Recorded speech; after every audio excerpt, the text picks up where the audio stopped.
한 가지 오늘 말씀을 생각하면서 질문부터 드리려고 하는데, 올 한 해 어떠셨습니까? 한 해가 끝나가는 이 무렵에 오셔서 우리가 어떤 일을 하고 나면 평가를 하도록 되어 있는데, 우리 성도님들의 한 해 삶에 대해서 스스로 평가하신다면 몇 점이나 주실 수 있으십니까? 간단히 말해서 성공이셨습니까? 아니면 실패였다고 생각하십니까? 네. 그리고 우리가 또 성공과 실패를 이렇게 판가름한다고 할 때 진정한 성공은 무엇이겠나, 이런 생각을 해보게 됩니다. 이스라엘 백성들의 역사 속에서 보면 성공과 실패를 판단할 때 작용하는 하나의 도식이 있었다고 생각합니다. 그것은 다른 게 아니라 광야와 가나안이라고 하는 도식입니다. 간단하게 말씀드리면 가나안에 들어가면 성공한 거고, 들어가지 못하고 광야에 머물러 있으면 실패했다고 생각하는 도식입니다. 여러분, 이 도식은 쉽게 이해가 됩니다. 왜냐하면 광야와 가나안은 너무도 다르지 않습니까? 광야는 메마르고 이동해야 되는 곳이고, 먹거리가 없고 마실 물이 없고 모든 게 다 부족하니까 힘든 곳입니다. 거기에 비해서 가나안은 분배받은 내 땅에 집 짓고 농사 짓고, 당연히 이동은 할 필요가 없고 모든 게 풍성하고 좋은 곳 아닙니까? 그러니 가나안에 들어가면 성공하는 거다, 그러나 광야에서 방황하면 실패하는 거다, 이렇게 생각하는 게 이해가 됩니다. 또 아닌 게 아니라 그렇게 생각할 수 있도록 만드는 성경 말씀들이 여러 군데 있는데, 그 중에 하나가 오늘 본문 1절이라고 생각이 됩니다. 1절 말씀 다시 한번 다 같이 읽겠습니다. 내가 오늘 명하는 모든 명령을 너희는 지켜 행하라. 그리하면 너희가 살고 번성하고 여호와께서 너희의 조상들에게 맹세하신 땅에 들어가서 그것을 차지하리라. 아멘. 하나님의 명령, 하나님의 말씀대로 잘하면 너희가 복을 받아서 번성할 거고 가나안을 얻을 거다. 그러니까 이 말씀대로 한다면 가나안을 얻으면 그게 성공이구나, 이런 생각을 하게 되는 거죠. 그러면 다시 이제 여쭤보겠습니다. 2019년을 지나시면서 가나안을 얻으셨다고 생각하십니까? 아니면 나는 아직 광야에 있다 생각하십니까? 가나안을 얻었다고 말씀하시는 성도님들에게는 축하의 말씀을 드립니다. 그러면 가나안에 못 들어가서 아직도 나는 광야에 있는 채로 오늘 마지막 주일을 맞이하였습니다, 이런 분들은 울어야 되는 겁니까? 실패했으니까 탄식만 하고 있어야 되나요? 여러분, 결코 그렇지 않다는 것을 말씀을 드리는 것입니다.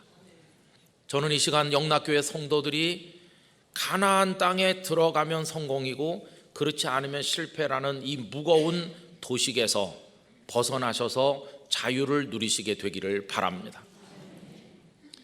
그럼 이런 도식이 성경에 있는데 어떻게 우리가 여기서 벗어날 수가 있는 것일까, 이렇게 생각을 해보면요, 이 도식을 끝까지 붙들면 우리는 엉뚱한 착각에 빠질 위험성이 있습니다. 첫 번째 착각은 가나안 땅을 얻었다고 생각하는 이들이 내가 하나님의 말씀대로 잘 믿었기 때문에 이 땅을 얻었다, 이렇게 생각할 텐데 그게 착각이라는 겁니다. 여러분, 이스라엘 백성들의 예를 생각을 해보십시오.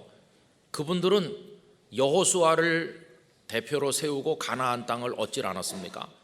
그러면 이스라엘 백성들이 하나님의 말씀에 잘 순종하고 하나님을 잘 믿었기 때문에 가나안을 얻은 것입니까? 그렇지 않습니다. 여러분, 우리가 말씀 쭉 읽어보면 이스라엘 백성들처럼 하나님께 불순종하고 불신앙하고 원망을 많이 한 사람도 없다고 생각될 정도로 그들은 하나님을 제대로 못 믿은 때가 많았습니다. 그런데 어떻게 가나안을 얻었나요? 그것은 그들이 하나님을 잘 믿어서가 아니라 약속하신 것을 반드시 지키시는 하나님의 신실하심 때문이었습니다. 모세가 십계명을 받기 위해서 시내산에 올라가셔서 40일 계시는데 산 아래에 있었던 백성들이 무슨 일을 했나요? 금송아지 우상 만드는 아주 치명적인 죄를 지었습니다. 그 이후에 33장 1절부터 그 출애굽기 말씀 보면 하나님의 말씀이 이와 같이 나와 있습니다. 여호와께서 모세에게 이르시되 너는 네가 애굽 땅에서 인도하여 낸 백성과 함께 여기를 떠나서 내가 아브라함과 이삭과 야곱에게 맹세하여 네 자손에게 주기로 한 그 땅, 가나안이죠. 그 땅으로 올라가라. 내가 사자를 너보다 앞서 보내어 가나안 사람과 아모리 사람과 헷 사람과 브리스 사람과 히위 사람과 여부스 사람을 쫓아내고 너희를 적과 끓이 흐르는 땅에 이르게 하려니와 라고 말씀했어요.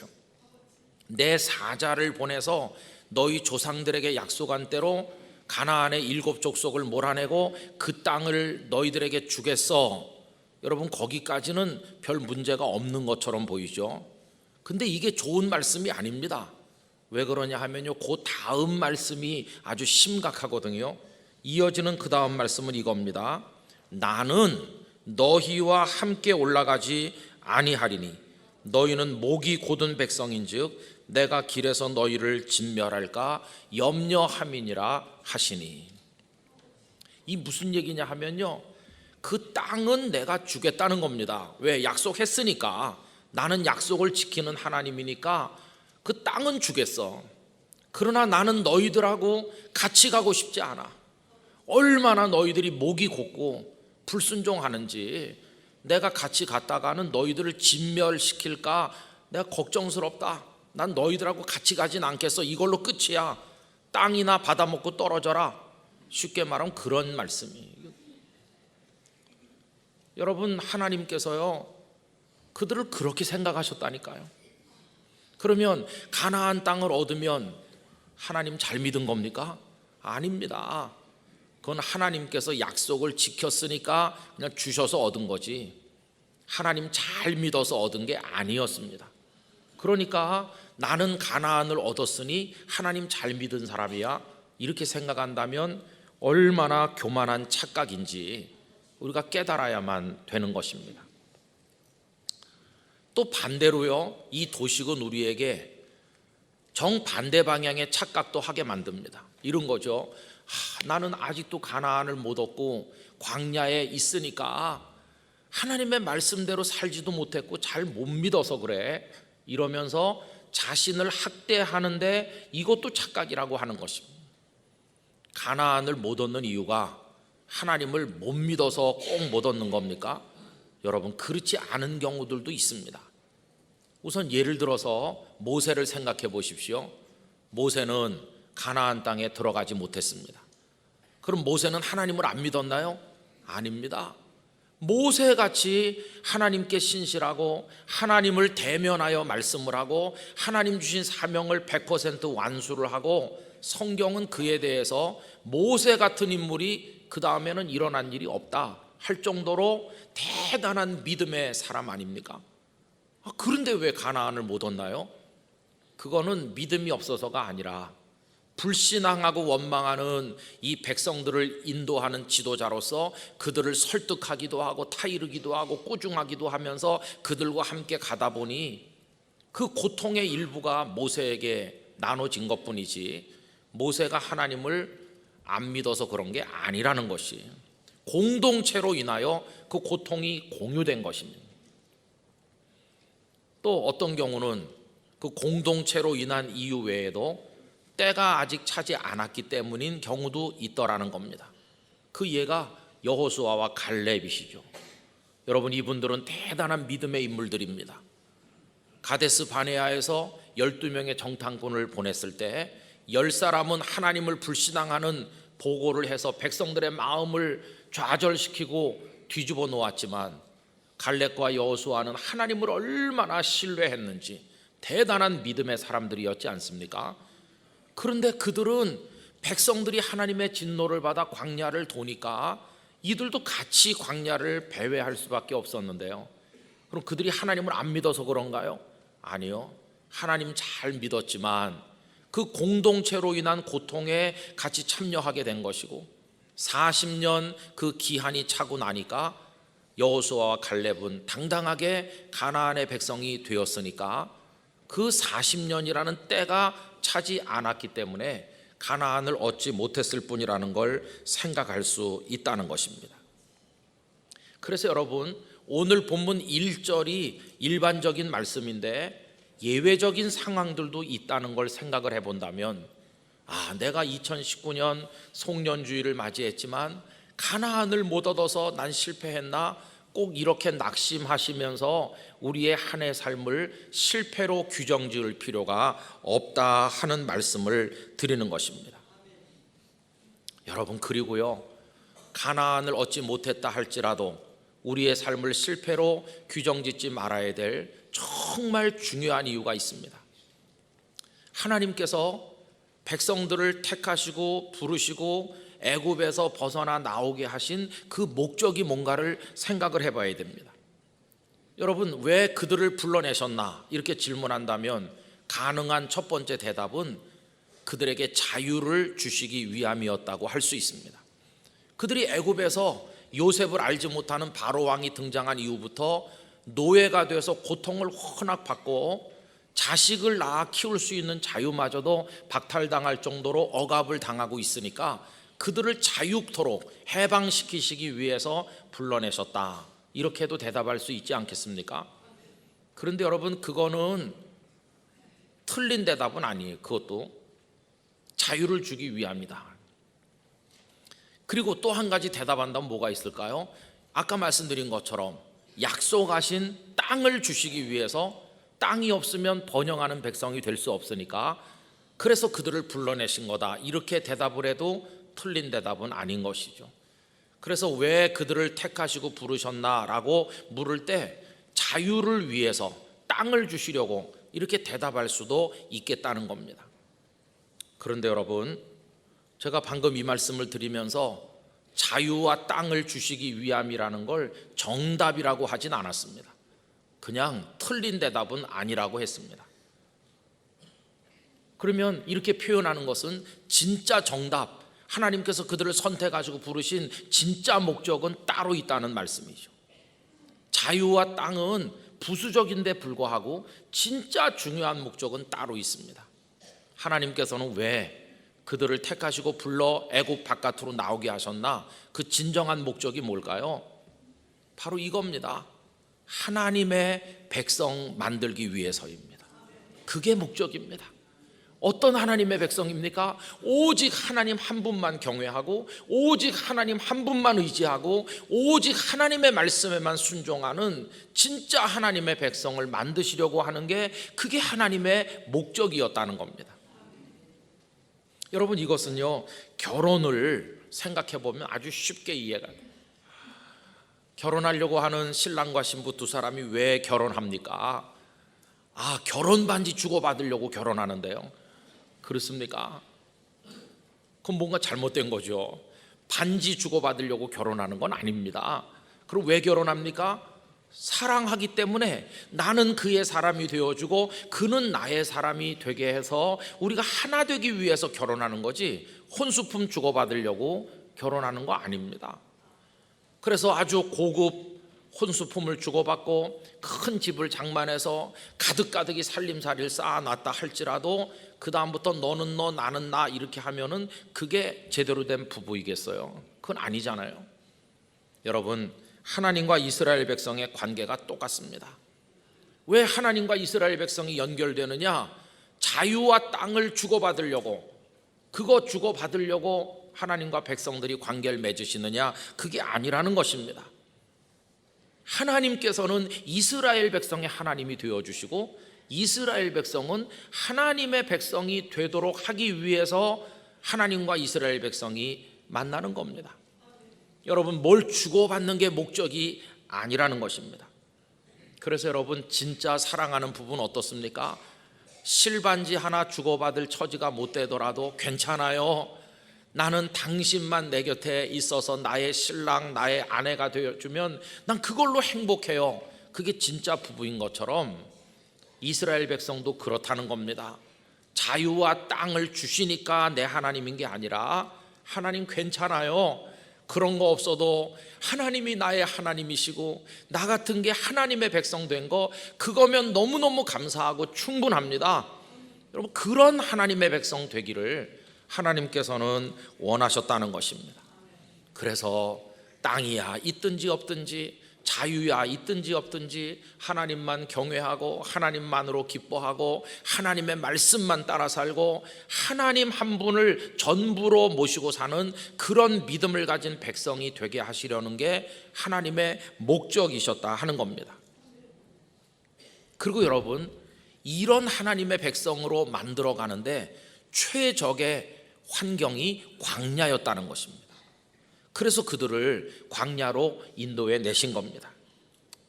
사실요, 뭐 자유와 땅을 주는 게 궁극적 목적이었다면 굳이 그 가나안 땅일 필요도 없고 굳이 애굽 바깥으로 나오게 할 필요도 없죠. 왜냐하면 애굽 안에서도 얼마든지 줄 수 있거든요. 여러분, 그들이 노예가 된 것이 워낙 숫자가 적고 힘이 연약해서 노예가 된 줄 아십니까?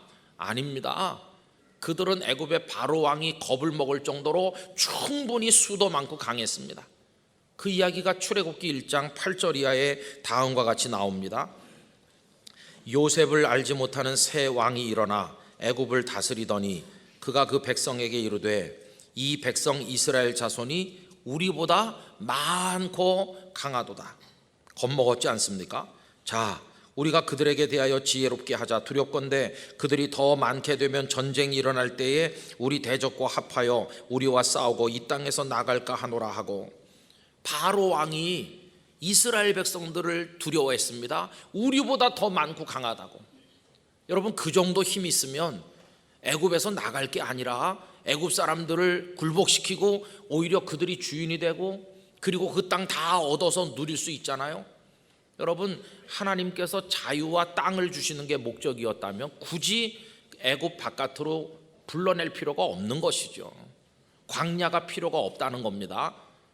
그런데 왜 하나님께서는 그들을 광야로 꼭 인도해 내셔야만 했느냐? 아까 말씀드린 것처럼 하나님의 백성으로 훈련하는데 광야보다 더 좋은 훈련장은 없었기 때문이라 하는 것입니다. 그럼 광야는 도대체 어떤 곳이길래 하나님의 사람 되기에 적합한 곳입니까? 한마디로 말하면요, 광야는 하나님 없이는 못 사는 곳이기 때문입니다. 먹을 것과 마실 거 다 하나님 주셨습니다. 만나와 메추라기, 그리고 구름 기둥과 불 기둥의 보호 하나님이 하신 것입니다. 거기 아말렉을 만나고 미디안을 만나고 아모리 족속을 만나 전쟁할 때 싸워 이길 수 있는 능력을 주신 분 하나님이셨습니다. 반석에서 물이 솟고 하는 매일매일의 기적은 다 하나님이 하신 거지 백성들이 스스로 알아서 해결한 게 아무것도 없어요. 오직 하나님 한 분이셨습니다. 그게 광야 생활의 특징이었습니다. 그러니 여러분, 광야에 나가고 보니까 이제는 어쩔 수 없이 하나님 없으면 안 되니까 하나님만 바라볼 수밖에. 내일도 만나를 주셔야 됩니다. 하나님만 바라볼 수밖에. 구름 기둥과 불 기둥으로 인도해 주셔야 됩니다. 하나님만 바라보는 거예요. 아말렉이 쳐들어왔네요. 하나님만 바라볼 수밖에 없어요. 그 광야를 통과하면서 그들이 철저히 깨달아지는 거, 아, 하나님 없이는 못 사는구나. 그거를 이제 깨달아가게 되는 거죠. 그래서 그 시간을 통해서 하나님께서는요, 확인하시는 겁니다. 이 백성이 자유에만 도취돼서 방종하는 백성이 되는가? 땅에만 관심 있고 나 하나님 따위는 관심도 없나? 내가 한번 보겠어. 그게 2절 말씀이거든요. 여러분, 오늘 말씀 2절 함께 읽겠습니다. 내 하나님 여호와께서 이 40년 동안에 내게 광야길을 걷게 하신 것을 기억하라. 이는 너를 낮추시며 너를 시험하사 내 마음이 어떠한지 그 명령을 지키는지 지키지 않는지 알려 하심이라. 아멘.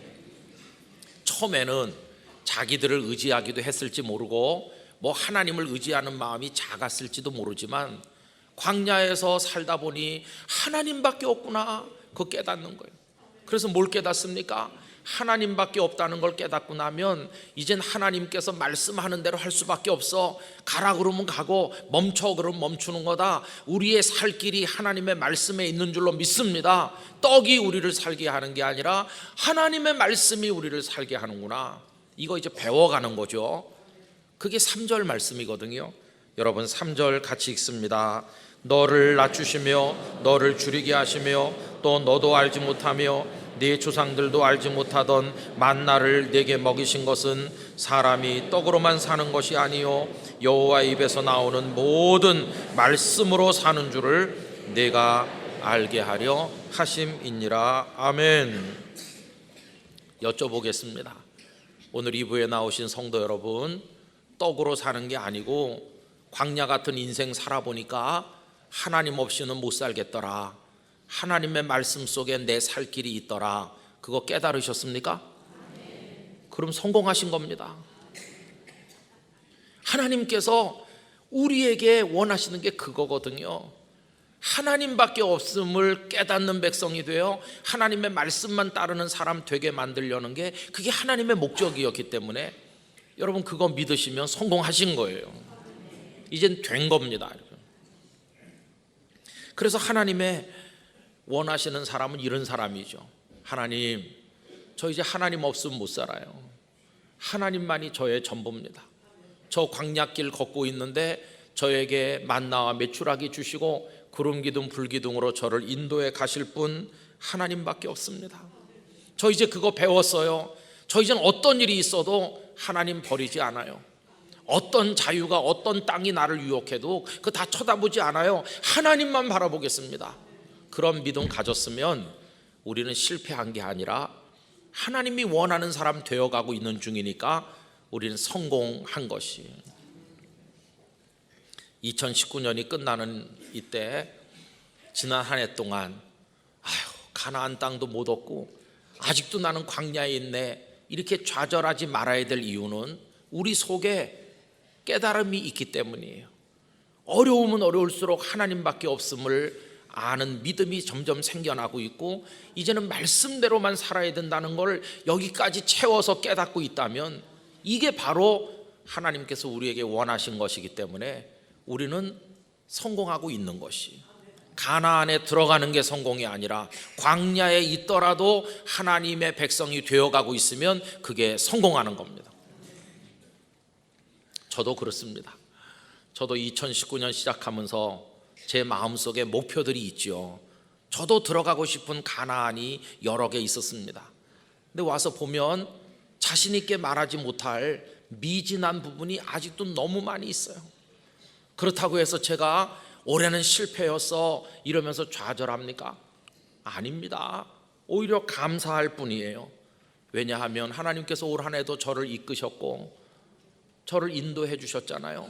늘 먹어서 배부르고 입어 따뜻하게 하셨고 이 아름다운 교회 공동체 안에서 영락교회 성도들과 함께 늘 하나님을 찬송하고 예배하게 하시지 않았습니까? 아니, 목표한 걸 다 얻지 못했잖아, 가나안에 못 들어갔잖아. 아니요, 가나안에 못 들어갔기 때문에 더 간절하게 하나님 없이 못 산다는 마음이 강해졌으니 그게 성공하고 있는 것입니다. 그렇게 걷다 보면 가나안 땅에 점점 우리는 가까이 다가서게 되는 겁니다. 올해같이 힘든 때가 있었을까 할 만큼 한국교회도 만신창이가 되고 우리 대한민국도 너무나 어려웠습니다. 지금 뭐 통일이 된 것도 아니고 뭐가 된 거 없어요. 아직 가나안에 못 들어간 것 같아요. 아직도 광야의 어려움이 우리 대한민국 사회를 위협하고 있지 않습니까? 그래도 어렵기 때문에 이 땅의 성도들이 올해처럼 더 간절하게 하나님 앞에 부르짖은 적이 있었나 할 만큼 막 나라와 민족을 위해 기도하지 않았습니까? 그래도 하나님께서 이 땅을 평온하게 지켜 우리가 성탄 캐롤을 부르고 이 연말을 맞이하고 하나님께서 만나와 메추라기 주어 먹게 하셨고 대한민국을 구름 기둥과 불 기둥으로 지키셨고 우리의 마음은 더 간절하게 하나님을 부르고 있으니 우리 지금 성공하고 있는 중이지 결코 실패하는 게 아니라 하는 것입니다. 여러분, 만나와 메추라기는 하늘에서 내려주시는 기적의 음식입니다. 만약에 오늘 어디에서 며칠날 몇 시에 만나 내린다 그러면 여러분 가시겠어요, 안 가시겠어요? 난 짜장면 먹을 거야. 그러면서 안 가시겠어요? 다 달려가죠. 왜? 기적의 음식이잖아요. 가나안 땅에서는 그런 기적의 음식을 먹지 못했고요, 광야에서 기적의 음식을 먹고 반석에서 솟는물을 마셨거든요. 기적은 어디서 더 많이 일어났나요? 가나안이 아니라 광야는 날마다 기적이었습니다. 여러분, 그래서 광야는 실패가 아니라 날마다 기적 같은 손길과 은혜로 인도해 가시는 하나님 한 분만 바라보면서 하나님이 원하는 사람이 되어가는 은총의 현장이라는 걸 깨닫게 되는 것입니다. 정말 사랑하는 부부가 여보 괜찮아, 좋은 반지 내 손에 끼워주지 않았어도 난 당신만 있으면 걱정 없어, 당신만 있으면 쌀독에 쌀이 떨어져도 나 걱정 없어, 당신이면 돼. 이게 사랑의 부부인 것처럼 오늘 우리 마음에 이런 기도가 있습니다. 주님, 저 괜찮아요. 저 아직 가나안 땅에 못 들어간 것 같아도 울지 않아요. 저 주님 한 분이면 충분해요. 내년에도 광야 생활이 이어지겠지만 주님이 저에게 구름기둥 불기둥의 은혜를 주실 텐데 뭐가 걱정입니까? 저 주님만 더 간절하게 바라봐서 주님의 사람의 정체성이 더 강화되길 원하고 있어요. 전 오른쪽 왼쪽 쳐다보지 않겠습니다. 주님 한 분만 사랑하겠습니다.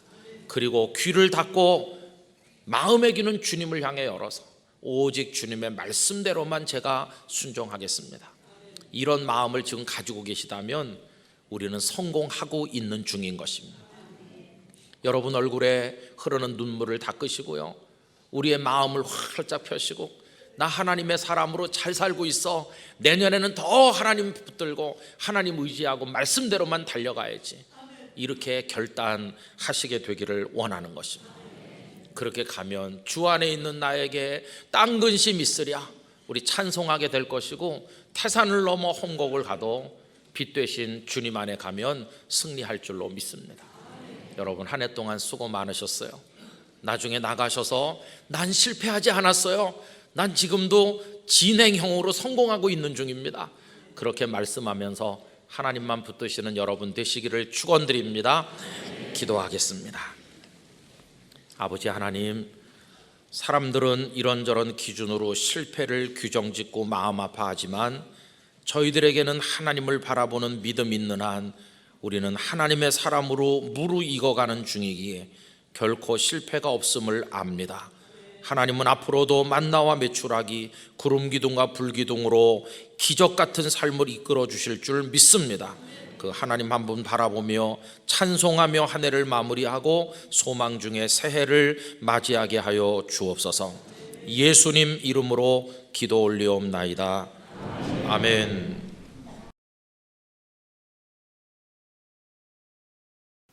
좋으시죠? 네, 이런 데가 어디 있겠어요.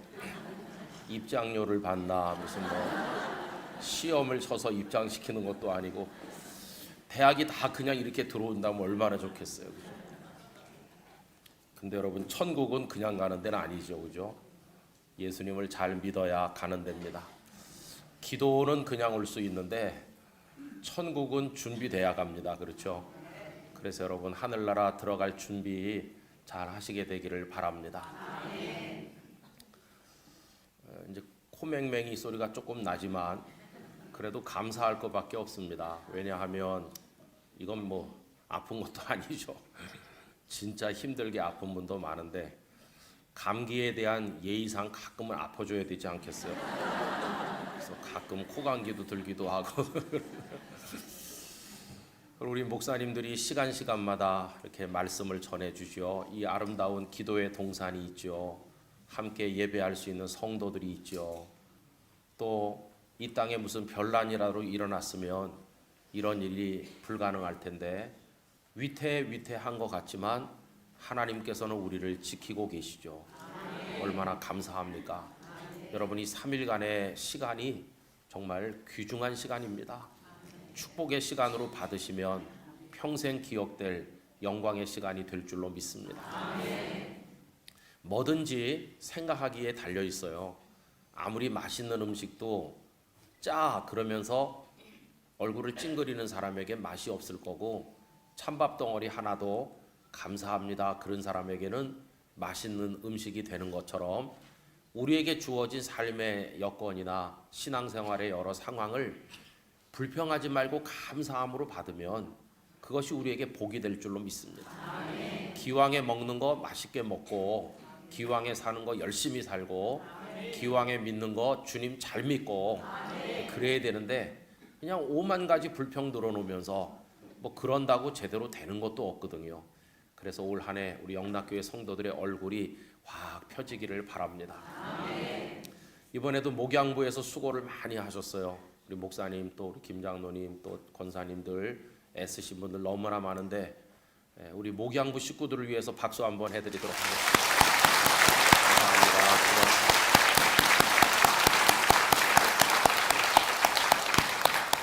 또 기도원에서 섬기시는 분들이 많이 올라오신다고 신경 많이 쓰셨을 것 같죠.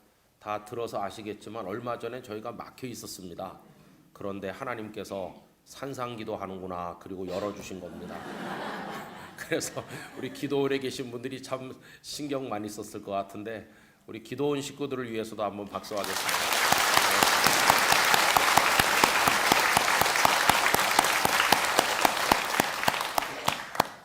이쪽에는 또 우리 목사님, 전도사님들이 쫙 앉았어요. 이렇게 입고 명동에 나가면 조폭인가. 새로 오신 우리 목사님들 아직 정식으로 인사를 안 했는데 이번 주일날 이제 인사를 할 겁니다. 그래도 한번 일어나 보세요. 맨 앞에 앉으셨습니다. 이렇게 한번 얼굴 한번 돌려보세요. 새로 오신 분들. 네.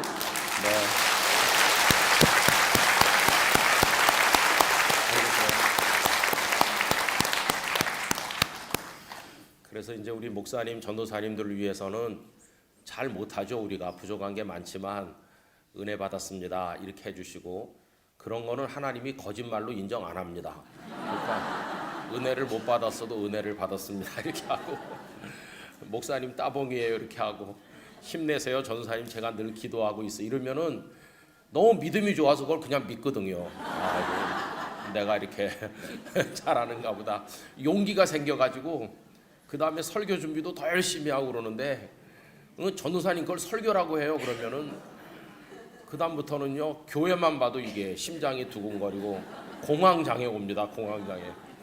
그래서 우리 교육자들은 칭찬과 기도를 먹고 사니까 올 한 해 동안 많이 기도해 주시기를 부탁을 드리겠습니다.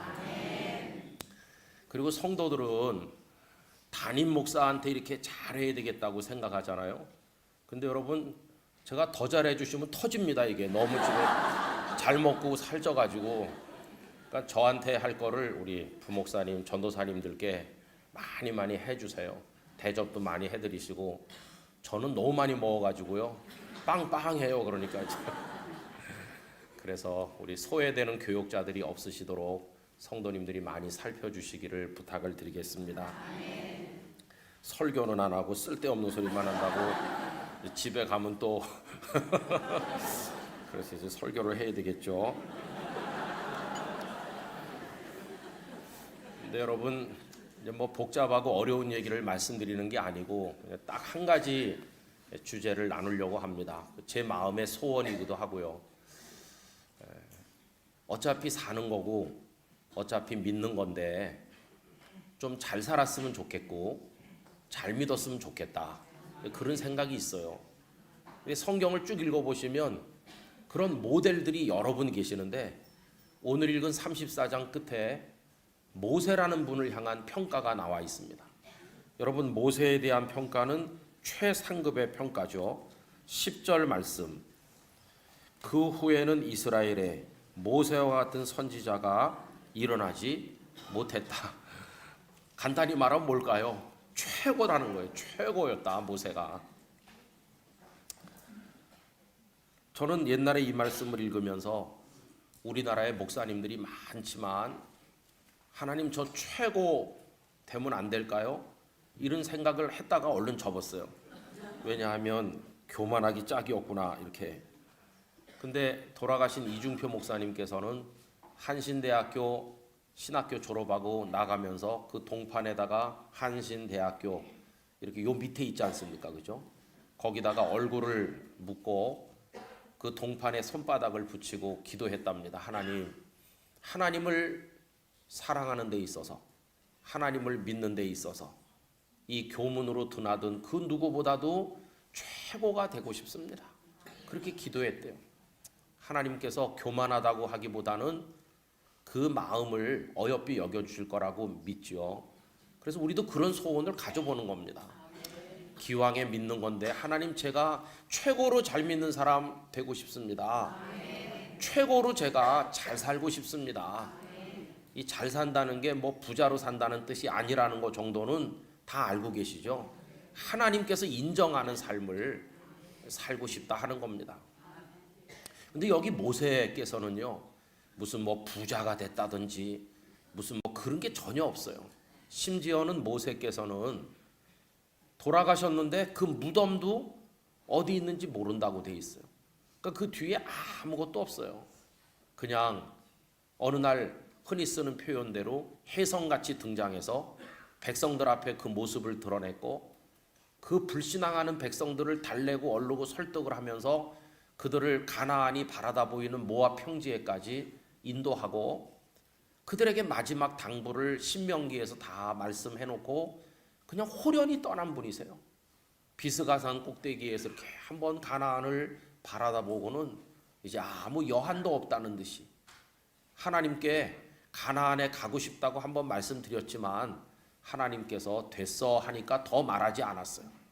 왜냐하면 가나안보다 더 좋은 하나님의 나라로 갈 거기 때문에 더 하나님 앞에 조르지 않고 그냥 깔끔하게 그냥, 그리고는 돌아가셨는데 무덤조차 남기지 않았다. 여러분, 요즘에 우리 문제가 뭐냐 하면은 자기 뒤끝을 너무 크게 남기려고 하는 게 그게 문제죠. 그죠? 뭐 사회에서도 그렇고 교회에서도 그렇고 맨 끝에 호련히 지나가듯 지나가야 되는데 거의 뭐 기념비를 만들고 뭘 짓고 뭐 그 사람을 위해서, 이게 다 잘못된 것이죠. 근데 그 모세를 두고 평가하기를 이스라엘의 모세와 같은 선지자가 나타나지 않았다고 할 정도로 최고라고 얘기했는데, 그래서 모세가 부러운 겁니다. 얼마나 하나님 앞에 아름다운 믿음으로 살았으면 성경에서 그를 이렇게 말했을까. 여러분, 지나가는 어떤 사람이 아유 그 장로님, 그 권사님 제가 아는 한도 안에서는 최고예요, 어떤 사람이 그렇게 말해도 대단한 건데, 하나님의 말씀 성경에서, 여러분 이건 누가 인정하시는 겁니까? 하나님께서 하시는 말씀이에요. 이스라엘에 내노라 하는 사람 많았지만 모세 같은 사람은 없다. 모세는 최고라는 거예요. 그래서 우리가 이제 모세를 우리의 모델로 생각하면서, 하나님 지금까지 뭐 어떻게 살았든지 간에 앞으로 남아있는 생에 저도 감히 우리 영락교회 성도들도 하나님 앞에 그렇게 살고 싶은 거룩한 꿈을 한번 꿔보겠습니다 하는 거죠. 여러분들이 한번 그렇게 도전해 봅시다. 그럼 모세는 어떻게 그렇게 할 수 있었을까? 그게 다른 게 아니더라고요. 여러분, 그 다음 절 말씀에 뭐가 나오나요?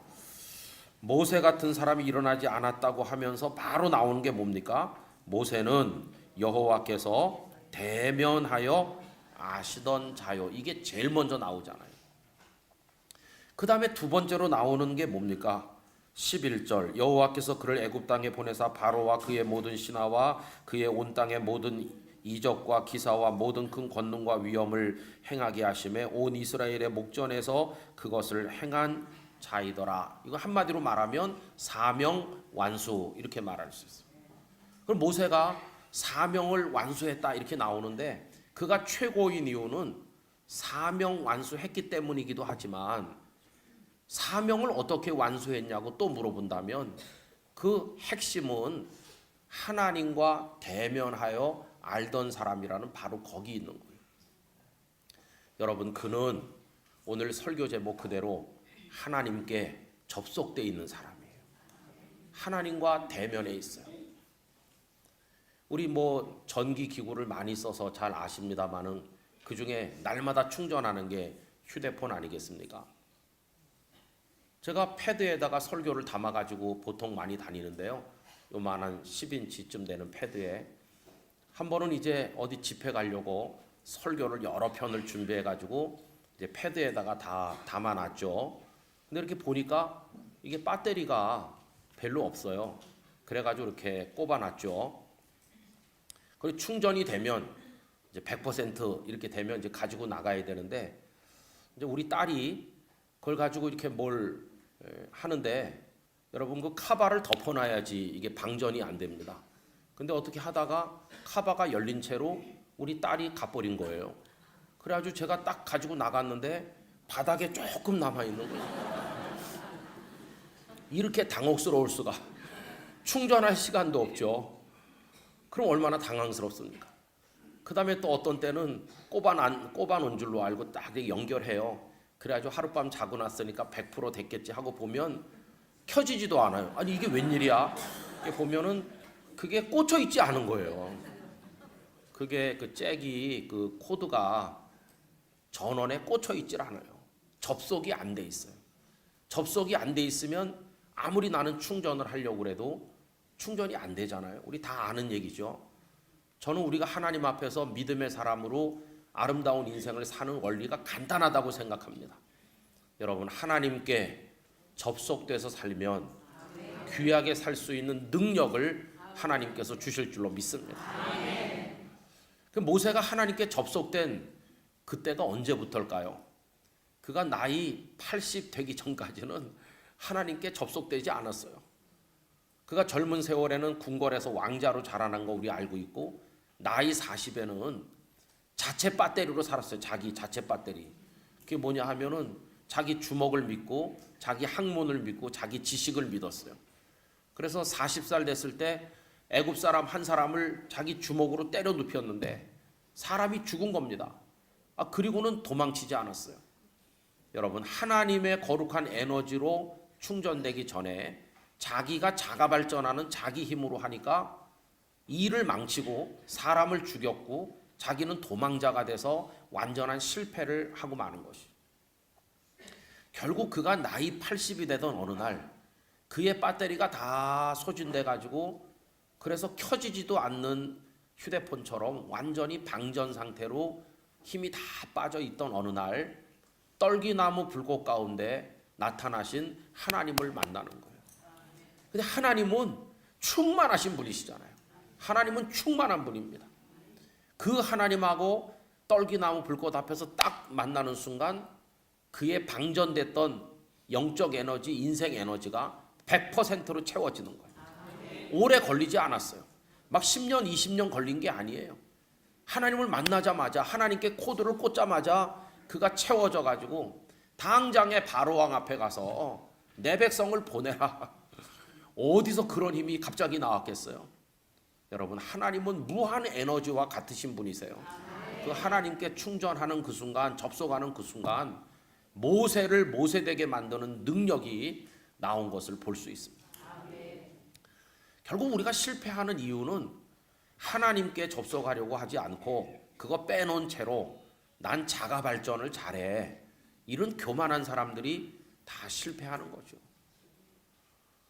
저는 많은 목사님들이 목회 실패하는 거 수도 없이 봤습니다. 배울 만큼 배웠고 똑똑하고 언변이 뛰어나고 재치가 있고 손재주가 뛰어나고 생긴 것도 잘생겼고 뭘로 봐도 흠잡을 게 없는 목사님들이 목회 실패하는 거 많이 봤습니다.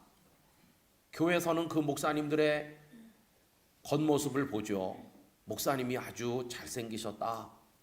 목사님이 훤칠하시다. 목사님이 말씀을 잘하신다.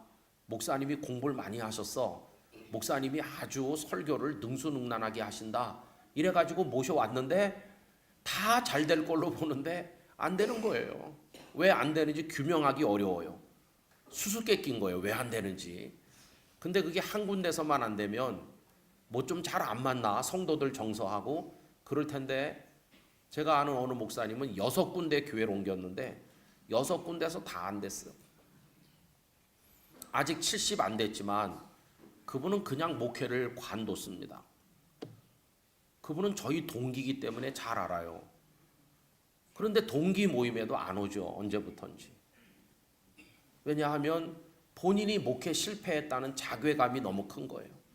그렇게 자신이 만만하던 목사님이었는데 언제부턴지 사람들의 눈에서 자기를 감추기 시작했어요.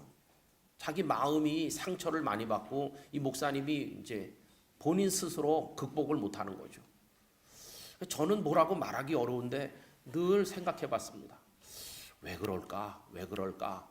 그 목사님을 보고 절 보고 또 다른 분을 보고 저를 보고 이렇게 생각하면 생각할수록 목회를 하면 할수록 결론은 너무 분명한 거예요.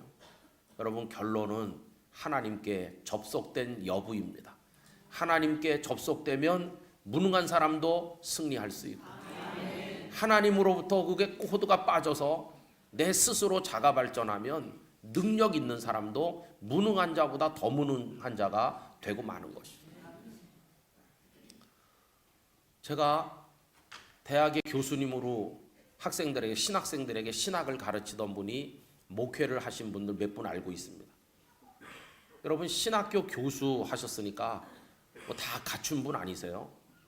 그런데 그분이 벌써 목회하는 지 여러 해 됐어요. 근데 그분이 이런 얘기를 하는 거예요.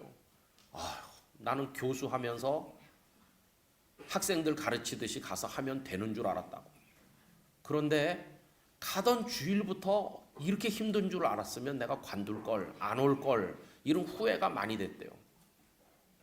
여러분, 그분은 신학교 교수님이기 때문에 많은 걸 배워서 알고 계신 게 많은 분이죠. 그런데 그게 전혀 성도들에게는 이렇게 접목되지 않더라는 것이에요. 교회도 힘들고 본인도 힘들고 다 힘들었대요.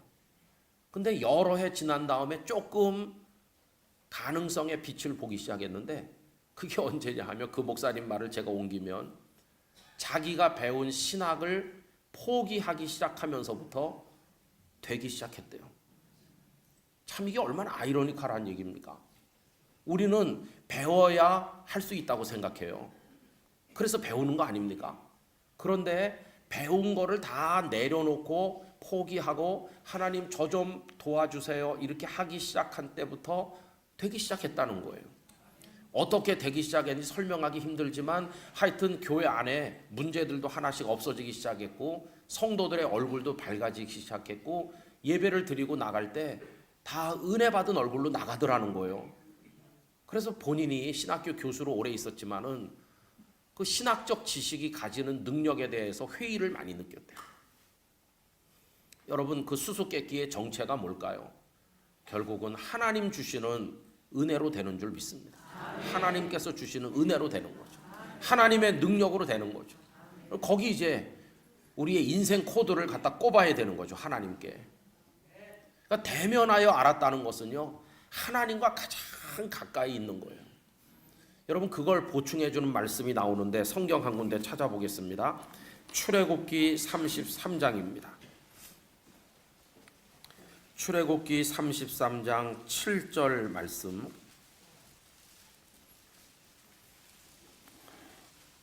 페이지로 133페이지쯤 있습니다. 출애굽기 33장 7절 말씀. 7절부터 11절까지 우리 큰 소리로 다 같이 읽읍시다. 모세가 항상 장막을 취하여 진 밖에 쳐서 진과 멀리 떠나게 하고 회막이라 이름하니 여호와를 앙모하는 자는 다 진 바깥 회막으로 나아가며, 모세가 회막으로 나아갈 때에는 백성이 다 일어나 자기 장막문에 서서 모세가 회막에 들어가기까지 바라보며, 모세가 회막에 들어갈 때에 구름 기둥이 내려 회막문에 서며 여호와께서 모세와 말씀하시니 모든 백성이 회막문에 구름 기둥이 서 있는 것을 보고 다 일어나 각기 장막문에 서서 예배하며, 사람이 자기의 친구와 이야기함 같이 여호와께서는 모세와 대면하여 말씀하시며, 모세는 진으로 돌아오나 눈의 아들 젊은 수종자 여호수아는 회막을 떠나지 아니하니라. 아멘. 이게 바로 비결인 것이에요. 모세는 어느 날 회막을 하나 준비했습니다. 7절, 장막을 취하여 어디다 쳤다고 그랬죠? 진 바깥에, 진과 멀리 떨어진 곳에다가 하나를 준비했어요. 이 진은 뭐냐 하면 그 백성들이 먹고 마시고 가족들과 살아가는 생활 현장이 진이죠. 지파별로 진을 다 치고 사는데, 거기가 아니고 좀 떨어진 곳에다가 회막을 따로 준비를 했어요. 회막은 살림살이 사는 곳이 아니었어요. 회막은 먹고 자는 곳이 아니고 거기 뭐 하는 곳이냐 하면 하나님께 코드를 꼽는 곳이었어요. 우리식으로 말하면 하나님께 나가서 엎드리는 기도의 장소였어요. 그래서 모세가 늘 그곳으로 나간다 그렇게 나오죠. 7절 후반부에 보면 여호와를 앙모하는 자는 다 진 바깥 회막으로 나아간다고 그랬죠. 여러분 올 한 해 우리 영락교회 성도님들이 이거 잘할 수 있게 되기를 바랍니다. 하나님 앞에 나가는 거죠. 그러려면 우리가 기도의 장소와 기도의 시간을 따로 준비할 필요가 있는 것입니다. 하나님과 나만의 시간이, 그런 공간이, 하나님과 나만의 어떤 영적인 상황이 필요한 것이죠. 생활 현장에서도 물론 기도를 하지만 내 영혼의 한쪽 방을 비워서 하나님께 드리는 그게 있어야 되는 것이에요. 그래서 9절에 보면 모세가 회막에 들어갈 때 구름 기둥이 내려서 회막문에 서며 여호와께서 찾아 나오는 모세를 외면하지 않으시고 모세와 말씀하시니. 여러분 올 한 해 우리가 하나님 그렇게 부르면 하나님께서 우리를 외면하지 않으시고 우리에게 말씀해 주시기를 원합니다. 그런데 그 말씀하는 모습이 얼마나 친밀한지 11절 사람이 자기의 친구와 이야기함 같이 여호와께서는 모세와 대면하여 말씀하시며. 막 어려운 분을 만나는 것처럼 발발 떨면서 그렇게 한 게 아니라 하나님과 모세 사이에는 가릴 것도 없고 위장할 필요도 없고 체면 차릴 것도 없고 그냥 친구와 이야기하듯이 하나님과 모세의 관계가 얼마나 깊으면 이렇게까지 성경이 표현했을까요? 그 전능하시고 거룩하신 하나님께서 미물에 불과한 한 사람인 모세를 여기 친구처럼 대화했다고 그렇게 말씀하잖아요. 그래 민수기 12장에 보면 모세가 구스 여자와 결혼했다고 해서 미리암과 아론이 모세를 막 이렇게 비난하잖아요. 경상도 말로 닦아 세우는데 그때 하나님께서 누구 편을 듭니까? 모세 편을 듭니다. 아론하고 미리암 너희들도 선지자고 내가 너희들에게도 꿈이나 환상으로 계시하지. 그러나 모세하고는 다르다. 내 종 모세에게는 꿈이나 이런 걸로 하는 게 아니고 직접 얼굴 마주보고 말한다. 모세하고는. 그러니까 모세는 어떻게 40년을 버티면서 승리하는 사람이 될 수 있었을까? 늘 하나님께 꽂혀 있는 겁니다. 접속돼 있는 겁니다. 여러분 하나님으로부터 단절되는 순간이 그때가 실패하는 순간이라는 걸 절대로 잊어서는 안 됩니다. 올 한 해 어떻게 살아야 될지가 정답이 다 나오지 않았어요? 여러분 늘 하나님께 연결돼서 사시길 바라요. 하나님은 우리가 나아갈 때 맞아주시고 은혜와 사랑을 주시는 분이십니다. 땅끝 교회에 있을 때 지금은 장로님 대신 그때는 뭐 젊은 집사님이었죠. 그 집 아이가 좀 아들 녀석이 좀 괴짜고 벌찬데 젓가락 2개를 가지고 와가지고 전기 코드에 하나씩 꼽았어요. 어떻게 됐을까요? 으악 그러면서 전기가 그걸 통해 갖고 들어온 거예요. 나가 떨어졌어요. 장난을 해도 그렇게 하는 애를 낳으면 참 이게 그러니까 뭐 괴짜가 돼가지고 아니 어떻게 젓가락으로 거기다 이렇게 꼽을 생각을 했는지. 여러분 전기가 굉장히 유용한 거 아닙니까? 근데 어떤 때는 그런 일이 벌어지기도 하는 거예요. 세상에 있는 건 좋아 보이지만 그 속에 뒤집어 보면 우리를 해하는 것도 있어요. 세상 건 다 그래요. 돈이 좋은 것 같지만 돈에다가 꽂고 살면 돈 때문에 고통받는 날이 오는 것이고 사람 믿어보지만 난 아무개 씨가 지위도 높고 힘도 있는데 나한테 잘해줘 그러면서 내 인생 코드를 그 사람에게 꽂으면 그 양반이 무너지면 나는 같이 무너지는 거죠. 그런 게 얼마나 많다고요. 여러분 그러나 하나님은 언제나 접속해도 언제나 은혜와 사랑을 주시는 분이세요. 나 하나님께 기도하다 망했어. 그런 사람은 지금까지 한 번도 보지 못했어요. 하나님께서는 우리가 낡은 코드를 가지고 잘못 꽂아도 우리를 고쳐서 우리를 새롭게 해서 은혜와 복을 주시는 분이세요. 잘못된 거 꽂으면 합선도 되고 그게 여러 가지 문제가 일어나잖아요. 그러나 하나님은 그런 분이 아니세요. 우리의 모든 약함을 알고 계시고 우리에게 은혜를 주시는 분이기 때문에 하나님께 늘 이렇게 꼽혀 있어야 돼요. 그래서 아주 간단한 결심을 이 시간에 하나씩 하면 될 것 같습니다. 하나님, 저 올 한 해뿐만 아니라 남아있는 저의 인생 동안 저 모세처럼 잘 살고 싶어요. 그리고 모세처럼 저도 잘 믿고 싶어요. 그렇게 할 수 있게 해주세요. 그걸 위해서 올 한 해 제가 하나님께 늘 접속하도록 하겠습니다. 그래서 내 영혼을 하나님 앞에 연결시키는 거죠. 여러분 올 한 해 하나님과 가까워지시기를 기원합니다. 작년에는 우리가 기도 대각성 운동으로 120일 동안 기도를 했어요. 사실 그런 이름을 붙여서 기도하는 거 좀 부끄러운 일입니다. 왜냐하면 대각성 이런 거 안 해도 늘 기도를 해야 되는데 우리가 잘 못하니까 우리를 채찍질하는 차원에서 그렇게 한번 해본 거예요. 그랬더니 이제 많은 분들이 자극을 받으시고 기도 생활이 안 되던 분들도 내가 이러면 안 되겠다 그러면서 다시 하시고 이렇게 해서 참 좋았어요. 하반기에는 또 생명 대각성 운동을 했습니다. 2020년도에는 이때를 위함이라 이렇게 표어를 정했는데 그래서 이제 우리 교육자들 사이에서 의논을 이제 하는 중이죠. 2020년에도 우리를 잠자도록 놔두면 안 되겠다. 우리를 계속 깨워야 되겠다. 그래서 이제 조만간 우리 성도님들에게 말씀을 드릴 건데요. 이제 당회에도 말씀드리고 이제 다가오는 3월부터 시작을 해서 이제 7월 초까지 우리 영락교회 성도들이 이제는 말로만 주님을 사랑하거나 이렇게 하는 게 아니라 실제로 생활의 변화를 위해서 도전하는 그런 일을 해보고자 합니다. 그러니까 예를 들면 이제 기도를 대각성 운동을 통해 했잖아요. 기도는 계속 우리가 합니다. 그 방식대로 하면서 이제 한 사람이 몇 가지씩을 결심을 하려고 그래요.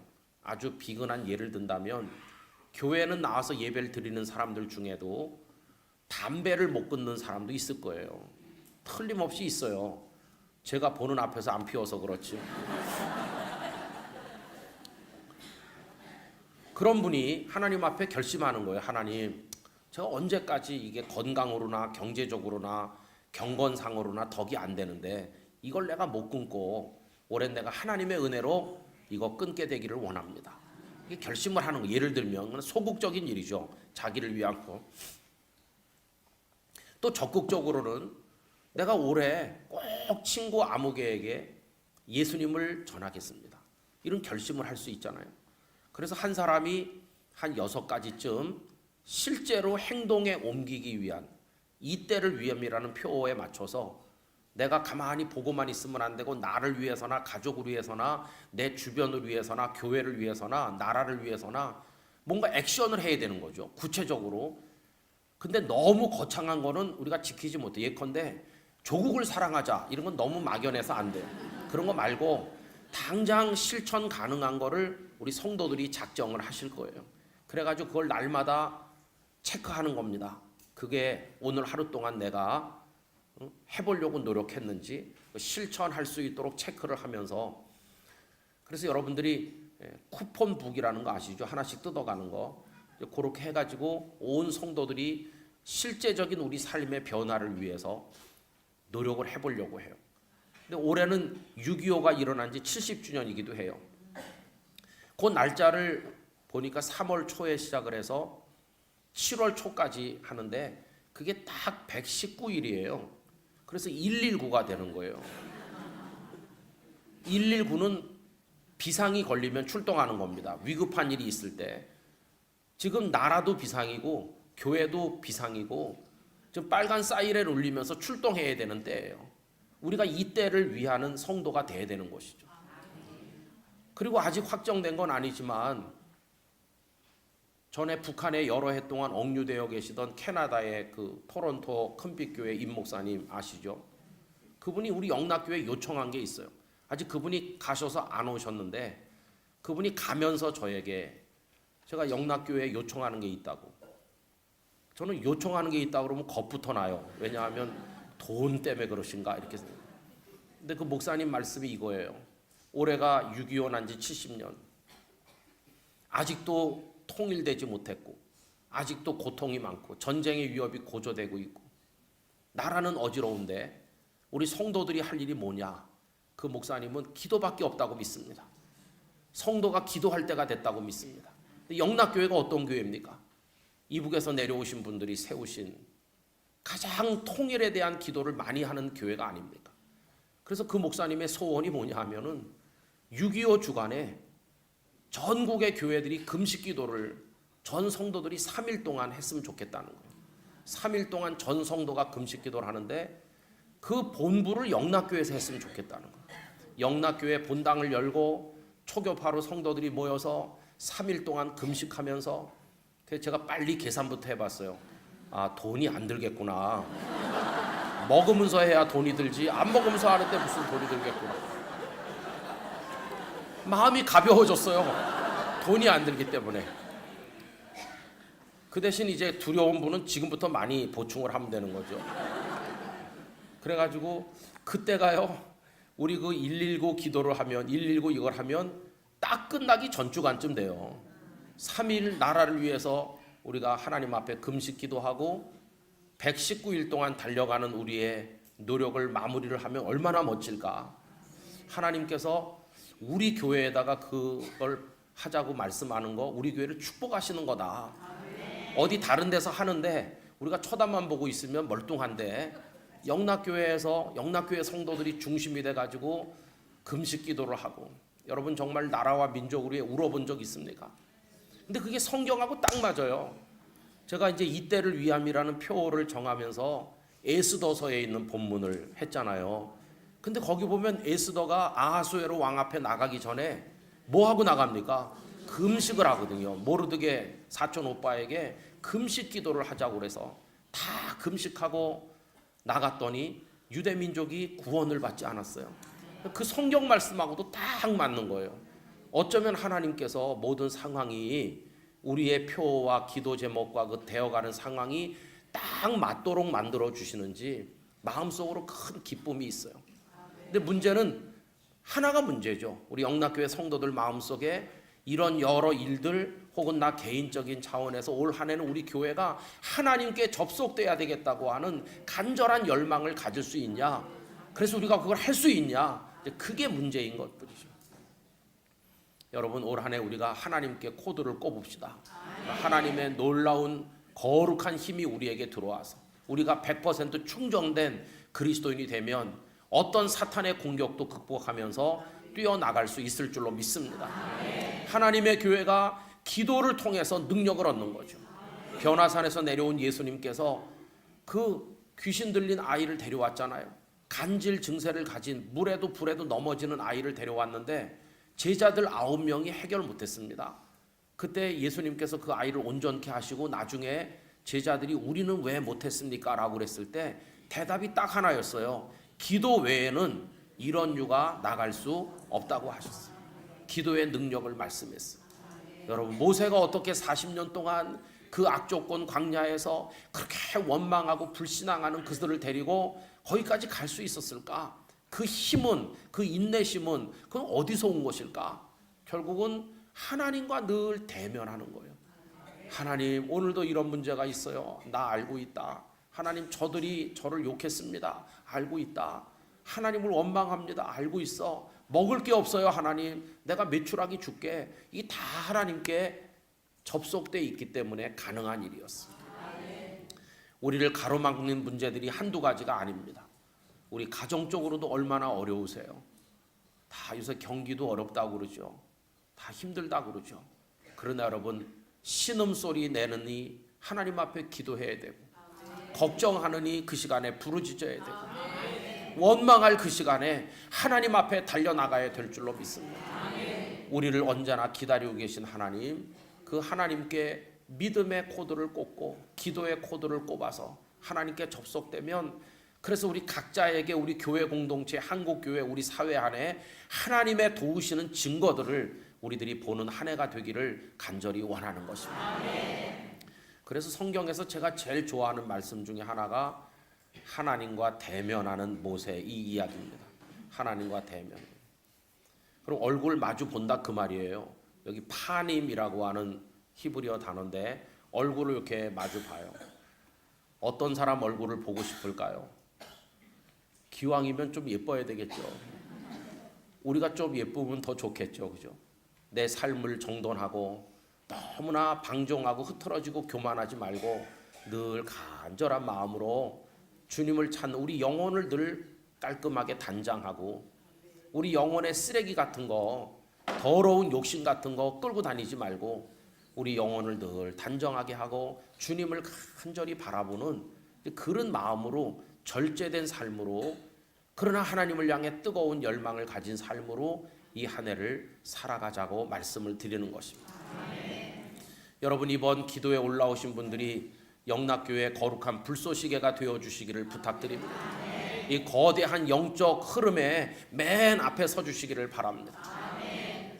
저는 요단강을 건너갈 때 제일 먼저 발을 들여놓은 제사장들을 늘 생각합니다. 물이 막 창일해서 넘치는데 아직 물이 멈춰선 게 아니고 바닥이 드러난 게 아닌데 제사장들은 언약궤를 메고 그 물속에 발을 먼저 집어넣었잖아요. 두렵지만 먼저 발을 집어넣지 않았습니까? 누군가는 먼저 발을 집어넣어야 되는 거죠. 누군가는 먼저 시작을 해야 그 다음에 따라 들어올 것이고 물이 멈춰서는 것이죠. 어디나 먼저 달려가는 사람이 필요한 것입니다. 여러분 교회에서 앞으로 이런 기도회를 합니다. 우리가 이런 걸 합니다. 그러면 여러분들이 제일 먼저 일어나시기 바랍니다. 해야지 이렇게 일어나시길 바라는 것입니다. 이렇게 망 좀 보다가 어느 권사님이 하면 그 다음에 이렇게 하지 마세요. 망 보지 말고 일단 먼저 일어나시기 바랍니다. 그래가지고 우리가 한번 달려가는 것이에요. 저는 요새 이렇게 기도를 하면서 왜 그런 제안을 우리 교회에다 했을까 보면 이게 우리 목사님들하고 그 얘기를 하다 보니까 딱 맞는 거예요. 하나님께서 계획하신 바가 있으시구나. 우리에게 원하시는 게 무슨 대단한 일을 많이 하라고 하시는 게 아니라 하나님 당신을 바라보라고 하시는구나. 그러면 나머지는 내가 다 알아서 해줄게 이러시는구나. 그럼 우리가 하나님 바라봐야지. 저는 목사로서 그런 결심을 합니다. 여러분 영락교회 사람들이 다 물어봐요. 영락교회 목사 노릇하는 거 얼마나 어렵냐고. 만나는 사람마다 그걸 다 물어보는 거예요. 여러분 얼마나 어려운 교회로 그동안 보여졌길래 저만 만나면 다 그렇게 물어볼까요? 좀 뭐 느끼시는 거 있죠? 우리가 어려운 교회 다녔나? 사실 어렵죠. 사람이 몇 명만 있어도 어려운 겁니다. 그렇게 죽고 못 산다고 그러면서 사랑해서 결혼한 두 사람도 어렵잖아요.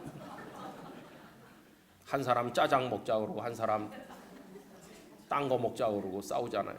어렵죠. 근데 우리는 뭐 두 명입니까? 우리는 얼마나 많습니까?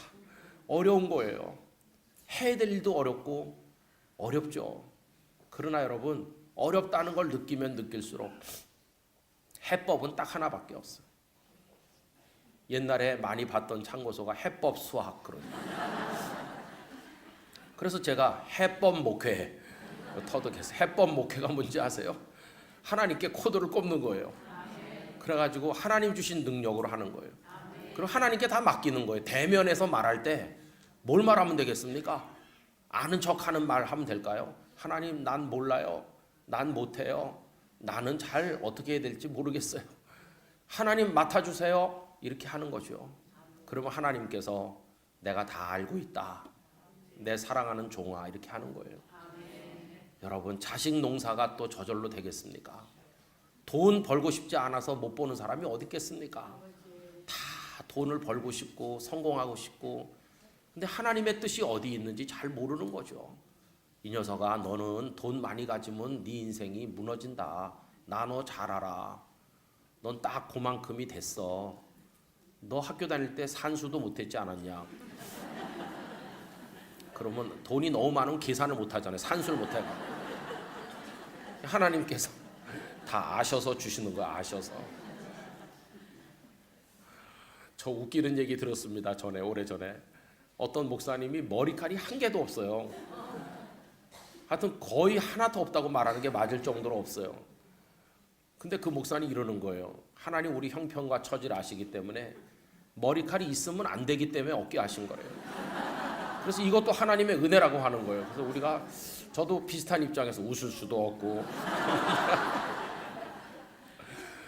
근데 여러분 그게 웃지만 그게 믿음이죠. 하나님 우리 다 잘 아십니다. 그분보다 더 신뢰해도 좋을 분은 없어요. 그분보다 우리를 안심시켜주는 분도 없어요. 정권이 바뀌면 대통령이 바뀌고 국회의원들도 많이 바뀝니다. 믿었던 대통령이 내가 찍었는데 날 실망시킬 수도 있고 뭐 그런 거예요, 세상은. 그러나 하나님은 우리를 실망시키지 않아요. 하나님 한 번도 나를 실망시킨 적 없으시고 이렇게 찬양하잖아요. 여러분 그건 믿으세요? 그 하나님께 코드를 꼽는 것이에요. 여러분 그렇게 하시겠습니까? 그래서 우리 영락교회 성도들이 다 영적 화이팅을 외쳐야 되는 것이에요. 우리 교회는 다 점잖으시잖아요, 그죠? 그래가지고 조금 이렇게 하면은 저 왜 저러지 이러잖아요, 그죠? 그래서 좀 이렇게 하기가 좀 미안한 분위기도 있어요. 워낙 점잖으니까. 그래서 제가 가끔 이상한 짓을 하는 겁니다. 약간 좀 우스갯소리도 하고, 그럼 이제 마음이 좀 풀어지죠, 그죠? 인간적인 틀은 다 던져버리고 어린아이 같은 마음으로 하나님 앞에 나가는 거죠. 여러분 그래서 회막을 준비하고 사시길 바랍니다. 근데 그게 24시간 중에 뭐 30분, 1시간 이렇게 하고 나머지는 하나님이랑 다시 끊어지고 그러면 안 되고 24시간 하나님 저 지금 자요. 누워서도 단잠 자게 해주시고 저는 자지만 하나님은 깨어서 저를 지키실 줄 믿습니다. 베델에 잠든 야곱을 베델에서 야곱은 잠들었지만 하나님은 그를 지키셨잖아요. 천사를 내려보내주지 않았습니까? 하나님은 낮이나 밤이나 우리를 보고 계시잖아요. 그래서 하나님께 다 맡기는 거예요. 운전하고 가면서도 하는 거죠.